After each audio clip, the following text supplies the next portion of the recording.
네, 지금 이제 이 시간에는요, 흔히들 뭐 강도를 당했다, 강도한테 엄청난 뭐 이 살상도 뭐 이런 피해를 입었다, 강도 사건이 많이 보도되잖아요. 그래서 저는 제가 이 시간에 떳떳하게 말씀드리고 싶은 것이, 저도 엄청난 강도 피해를 입었던 장본인입니다. 그래서 여러분들한테 강도에 당했을 때, 강도한테 납치를 당하거나 피해를 입었을 때 그걸 어떻게 대처를 해야 피해를 줄일 수 있는가, 이거에 대해서 좀 말씀드리겠습니다. 사실 제가요, 언론에 보도된 사건인데요, 제 직함이 학원장이지 않습니까? 여러분 잘 아시잖아요. 학원장 납치 사건 피해자가 접니다. 세상에 제가 벌건 대낮에 3인조 강도에 납치를 당했어요. 그냥 눈에 테이프 붙이고요, 입도 테이프 붙이고 꽁꽁 묶여가지고 끌려갔습니다. 예전에 옛날에는요, 사람을 밧줄로 묶었는데 요즘에는 그 스카치 테이프 갖고요, 박스 테이프 가지고 둘둘둘 말아버리면 그게 꼼짝을 못해요. 저는 박스 테이프로 제 몸을 묶었을 때 저는 속으로 그랬습니다. 야, 이 새끼들 봐라, 내가 힘주고 딱 끊으면 어떡하려고 그래? 그래서 묶인 상태에서 힘을 줘보니까요, 그건 여러분 오판이었습니다. 그 박스 테이프의 위력이요, 장난이 아닙니다. 꼼짝 못합니다, 묶이면은. 그렇게 해서 제가 눈도 테이프로 붙였으니까 얼마간의 시간 동안 어디로 끌려갔어요. 차를 타고 이동해서 모르죠. 그래서 차에서 내려가지고 또 둘이 부축을 해서 어디로 막 험한 길로 가는 거, 저는 그것도 어디 가는지 몰랐습니다. 최종 목적지에 도착해서요, 저를 무릎을 꿇려놓고요, 테이프로 붙인 눈을 떼주고 입에 붙은 테이프를 띄더라고요. 그래서 둘러보니까요, 칙칙한 산중이에요. 산속. 이 강도 3명이서요, 다 사시미 칼을 들고 있고요. 그리고 저한테 뭐라고 하는지 아십니까? 문 선생, 제가 이제 그 원장을 하다 보니까 문 선생이 많이 부르잖아요. 문 선생, 여기는 말이에요, 폭탄이 터져도 사람들이 못 들을 만큼 깊은 산속이니까, 산중이니까 살려달라고 막 고함쳐요. 그러면 누가 와서 살려줄 줄 압니까? 근데 내가 알기로는 여기 오는 사람 없습니다. 그건 당신이 알아서 할 일이고, 그렇게 해서 저는 그 주변을 살펴보니까요, 정말 깊은 산속이에요. 근데 저는 더 깜짝 놀란 게요, 내 앞에, 바로 내 꿀려앉은 앞에 구덩이가 파 있는 거예요. 그리고 옆에 흙을 덮어놓고요. 그리고 옆에 삽이 놓여 있고요. 그러면 그 삽으로 내가 들어갈 수 있는 구덩이를 파는 거예요. 이놈들은 저한테 뭐라고 하는지 아십니까? 이게 당신이 들어갈 무덤이래요. 저는 그 순간에요, 가슴이 철렁 내려앉았습니다. 하늘이 노랬어요. 이 깊은 산속에 내가 끌려와가지고 내가 여기서 살려달라고 고함을 친들 누가 나를 살려주겠느냐. 더나 이놈들은 나를 갖다가 이제 그 매장시키려고 무덤까지 파놨다. 그럼 게임 끝난 거 아닙니까? 솔직히 그 형편에서는요, 내가 살아날 수 있는 방법이란 건 0.01%도 없었어요. 절대 불가능했습니다. 그러면 저는 무조건 땅속에 들어가야 됩니다. 그런 판국에요, 저는 계속 생각을 해봤습니다. 내가 여기서 살아날 수 있는 방법이 뭘까? 결론은 딱 한 가지예요. 외부인한테 도움을 요청해야 됩니다. 이 3명의 강도는 사시미 칼을 들고 있습니다. 나는 묶여 있습니다. 내가 안 묶여 있더라면은 도망이라도 치겠는데, 뭐 잡히든 안 잡히든 꽁꽁 묶여 있으니까 도망도 못 가지 않습니까? 물론 제가 그 순간에 머리를 굴려가지고 내가 피할 수 있는 대책을 어떻게 찾을까 생각하는 것은요, 위기에 처한 상태에서 아마도 마지막 그런 방법이라고 생각합니다. 마지막 대책이에요. 그래서 제가 태어난 척 했습니다. 왜 태어난 척 하냐면요, 저는 비굴하기가 싫었어요. 왜? 거기서 눈물 콧물 흘리면서 살려달라고 애울 걸 해봐야 이 사람들 살려주겠습니까? 그 3명이 저한테요, 현금 50억을 주면은 당신 살려주겠다 조건을 제시했습니다. 근데 저는요, 순간적으로 판단할 때 이 3명의 얼굴을 다 내가 봤거든요. 지금은 마스크를 많이 쓰니까 이 3명의 얼굴을 마스크를 썼으면 못 볼 수 있겠습니다만, 그 당시에는 마스크를 쓰는 게 아니었거든요. 벌써 한 20여 년이 세월이 흘렀으니까. 그래서 3명의 얼굴을 내가 봤어요. 그러면은 피해자가 흉악범의 얼굴을 봤을 때 그것을 면식범이라는 용어를 쓰더라고요. 즉 피해자가 그 강도 얼굴 3명을 봤단 말이에요. 그러면 3명의 얼굴을 봤으니까 이놈들이 저한테 50억을 달라고 그러면 그 요구하는 금액을 50억을 건네줘도 이 세 사람은 나를 죽입니다. 그거 내가 알잖아요. 상식이잖아요. 절대 명식범은요, 그 흉악범들이 살려주지 않습니다. 살려두면은 자 이렇게 생긴 사람이라고 몽타주도 만들고 이렇게 얘기를 해서 자기들이 잡힐 가능성이 100%거든요. 그래서 명식범의 경우에는 무조건 가해자가 흉악범이 피해자를 살해합니다. 자, 그걸 제가 알고 있는 내가 거기서 50억이 문제가 아니고 이 사람들이 나를 정말 살려주겠느냐, 그건 전혀 불가능하다는 판단을 했기 때문에 야, 이럴 바야 내가 대책에 나가가지고 이 상대방들을 어떻게 말로든 제압을 해서 사람이 죽음의 마당 앞에서 무슨 짓을 못하겠습니까? 마지막 어차피 땅 쓰고 들어갈 건데 대책에 나가서 내 살 길을 구상을 해보자. 그래서 그 짧은 시간에도 머리를 막 굴렸습니다. 그래서 저는 여러분 태연하게 그 세 사람한테, 왜? 3명은 나에 대해서 아니까 나한테 강도 행각을 벌린 거거든요. 절대 모르는 사람들은 강도 행각 벌리는 게 드물어요. 알기 때문에 납치 행위를 벌린 거거든요. 그냥 노상에서 지나가는 불특정 다수인한테 아무나 강도 행각을 벌리는 것이 아니었기 때문에. 그래서 저는 태연하게, 야, 너희들 말이야, 나를 납치했을 때 나에 대해서 너희가 아니까 납치했을 것이다. 그러면 내가 임마 요즘에 어느 누구나 마찬가지로 카드 한 장 달랑 들고 다니지 돈을 막 50억씩 갖고 다니는 사람이 누가 있으면 말도 안 되잖아 임마. 그러면 내가 50억을 너희들한테 주고 내가 살아나려면은 50억을 너희 계좌로 넣어주든지 뭔가를 내가 너희한테 전해줘야 될 거 아니냐.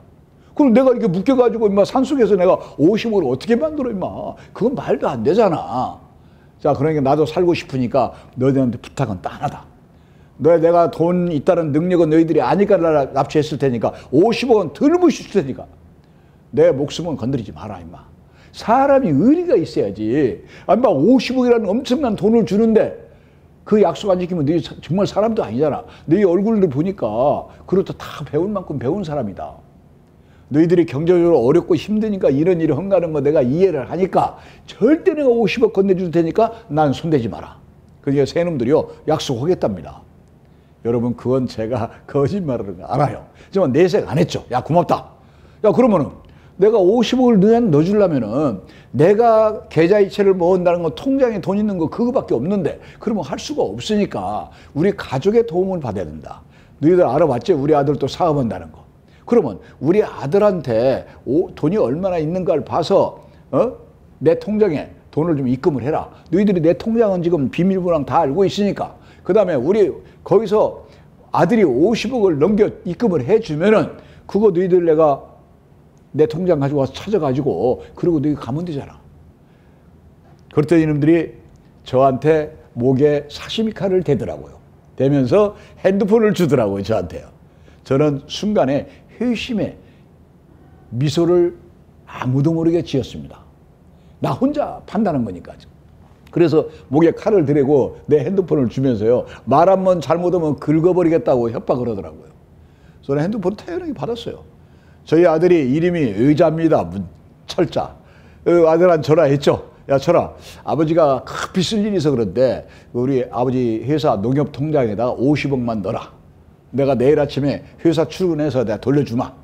내가 사업이 뭐 하는 사업상 쓸 돈이 급하니까 했더니 이 아들이 하는 얘기가 아버지 제가 다 합해봐 한 10억이나 조금 될까요? 야 그러면 야 10억만 넣어. 그리고 내가 나머지는 너희 엄마 전화해서 내가 좀 넣으라고 그렇게. 바로 넣어라. 그리고 전화 끊었어요. 그리고 그놈들한테 야 너 들었지? 막 우리 아들이 통장에 한 10억 정도밖에 없대. 막 그러면 40억은 우리 마누라는 돈 많거든. 너희들 알잖아. 막 내가 40억 지금 넣으라 올 테니까 야 핸드폰 줘. 또 칼을 들이대고 핸드폰을 주더라고. 집사람은 전화했죠. 당신 말이야 내가 그 회사에서 쓸 돈인데 급한 쓸 일이 있어서 그러니까 그 회사 통장에다가 40억만 넣어라. 40억을 넣고 그리고 내가 내일 아침에 당신한테 40억 돌려줄게. 내가 급해서 그래. 태연하게 했습니다. 조금이라도 의심이 아니고 칼을 대고 있으니까요. 그리고 딱 끝나니까 이놈들이 내 핸드폰을 거머쥐고 배터리를 빼고 저를 던져버리더라고요. 근데 여러분, 제가 여기서 왜 저놈들한테 내가 저놈들이 나한테 당했는가를 여러분 생각 못 하시겠죠. 여러분, 저는 강도한테 피할 수 있는 걸 현장에서 직접 내가 당해가지고요, 위기에 처한 상태에서 제가 아이디어를 생각하는 거예요.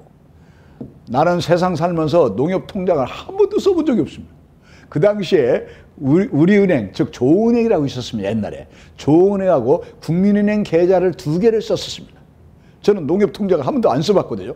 우리 아들한테 야, 아버지 농협통장에 넣어라. 우리 와이프한테 당신 내 농협통장에 넣어줘. 이러고 전화 끊었잖아요.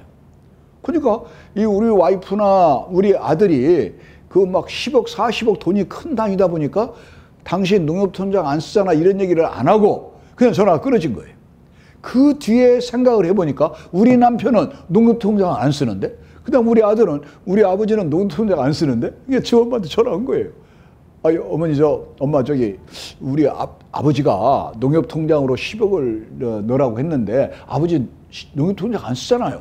그러니까, 야, 나도 그 이상하게 생각했다, 임마. 너희 아버지 농협통장 안 쓴다. 그러니까 이상하니까 우리 아들아이가 빨리 판단을 한 겁니다. 아, 이거 이상하다. 그리고 전화하니까 배터리가 빠져있고 전원이 꺼져 있거든요. 그래서 경찰서에 신고를 했고, 경찰서장이 이건 위급하다는 판단을 해가지고요, 경찰관을 400~500명을 동원해가지고요, 제가 납치됐는 산소, 핸드폰이 들어가 있는 위치 파악을 해가지고 경찰들이 동원한 겁니다. 한 500명 동원시켰대요. 그래서 산 전체를 에워싸고 점점 좁혀가지고 이제 그놈들을 체포를 했는데요. 그 순간 진행되는 과정에 이 세 놈들이 나한테 당했다는 걸 안 거예요. 왜 알았냐면요, 돈이 안 들어오거든요, 계좌로. 아무리 돈이 안 들어오잖아요. 얘네들이 시간은 가고 그러니까, 아, 내가 저 문석우이한테 당했구나 하고 저를 와서 이제 패는 거예요. 저 많이 맞았습니다. 그러더니 그 오야버인가 한 놈이, 야, 마, 너도 저로 가. 이 새끼야, 때려서 뭐해, 임마. 죽여버려야지. 그러면서 사시미 칼을 들고요, 저를 제 복부 쪽으로 갔다가 3번을 찔렀습니다. 사시미 칼로. 그때 통증이 말도 못했습니다. 저는 지금도 생각을 하면요, 소름이 끼치고요. 특히 욕탕에서 샤워를 할 때 제 배에 그 3군데 칼이 길린 상처를 제가 만지면요, 정말 진저리가 칠 정도로 소름을 끼쳐요. 그래서 저는 피를 많이 흘리니까요, 어느 시점부터 입과 혀가 완전히 굳을 정도로 갈증이 심했습니다. 그래서 걔네들 사정했습니다. 물 한 모금만 먹게 해달라고. 정말 물 한 모금 먹고 죽어도 여한이 없겠어요. 배 통증 이런 건 생각 안 하고요. 근데 물 한 모금 안 줍니다. 그러다 보니까 어느 순간에 눈앞이 캄캄해져요. 그리고 손가락도 움직일 수 없을 만큼 전신의 힘이 빠져버리더라고요. 그게 바로 죽어가는 시점이었습니다. 그리고 저는 아무것도 몰랐어요. 경찰이 와서 나를 구조를 하고 119 차에 실려서 병원으로 가고, 병원에서 수술을 하고 저를 개복을 하고, 이런 내용 아무도 몰랐습니다. 병원에서요, 그 제 상처를 이게 째고 이제 개복을 해가지고 수술을 하고 하니까 칼로 3번이나 난도질을 당했기 때문에요, 장기가 성한데도 하나도 없다. 그 다음에 이미 과다출혈로 이 환자는 이미 사망했다. 손을 댈 수가 없다. 그래서 그냥 덮어버린 거예요, 수술 안 하고. 그리고 가족들한테는요, 이 환자는 이미 사망했습니다. 다름없습니다. 그러니까 장례치를 준비하십시오. 여러분, 가족들이 당할 그 충격이 얼마나 심했겠습니까? 그런데요, 제가 4일째 되는 날, 그 간호원이 올라와가지고 이제 유품, 나 어차피 세상 떠날 것 같으니까 이제 아마 의사가 그랬겠죠. 오늘 정도는 눈을 감을 거라고. 유품을 이렇게 정리하고 있는데 뭔 소리가 나더래요. 그래서 바라보니까 내가 눈을 벌컥 떠가지고요, 손을 움직이고 있더랍니다. 그래서 막 의사가 뛰쳐 올라오고 막 수술 준비해가지고요, 14시간 동안 수술했습니다. 14시간 동안 수술해가지고 제가 깨났습니다. 살았습니다, 제가. 그러면 여러분들이 만약에 나 같은 그런 납치를 당해가지고 그 산속에서 그런 수문을 당하기 전에 여러분들이 어떻게 대처해가지고 구조를 받을 수 있겠는가? 그런 능력을 여러분들이 갖출 수 있는가? 생각해 보십시오. 아마 여러분들 너무 당황스러우세요. 눈물, 콧물 흘리면서 막 손도 비비면서 사정했을 겁니다. 살려달라고. 여러분 흉악범들은요 그렇게 살려달라고 애국을 묻고 그러면 안 살려줘요. 여러분 결과는 뻔하지 않습니까? 여러분 냉정히 판단해 가지고요 이 강도를 벗어날 수 있는 방법, 그게 여러분 침착이에요. 냉정하게 침착해야 됩니다. 침착해서 이 강도들이 내 말에 기울을 수 있도록, 내 말을 침착하게 받아들일 수 있도록 이런 뭔가 논리적으로 해결책을 여러분 찾아야 돼요. 그건 다름이 아닙니다. 이놈들이 원하는 건, 강도 원하는 것은 전부 다 돈입니다. 그 돈이 내가 예를 들어서 거짓말을 한다 해가지고 강도한테 거짓말했다고 여러분 그거 가지고 문제 따는 일은 없지 않습니까? 내가 돈을 사실 숨겨놓은 게 있다. 우리 남편이 뭐 바람을 피고 막 돈을 낭비를 많이 하니까 남편 모르게 돈을, 목돈을 만들어서 어느 통장에 넣어놨다든가 어디 마루 밑에 어떤 뭐 금고를 넣어놨다든가 이런 식으로 내가 모아놓은 돈이 있다. 그걸 암시를 하고 그걸 찾으려면은 내가 찾아서 당신들한테 전해줘야 된다.